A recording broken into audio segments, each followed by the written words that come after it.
In this video, I'll detail how to show time and date in the system tray here.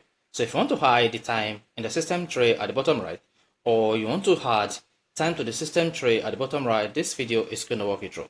So if you're done with this video, you found this really helpful and informative, please don't forget to like and subscribe, as this really helps our channel to grow.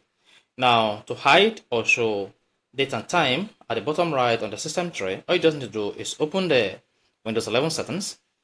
Then once you open your computer settings just like this, on the left side, locate time and date and click on that. Now once you select time and language, under time and language, select date and time, click on that. Then this is going to open this settings page. On this page, scroll down, locate show time and date in the system tray.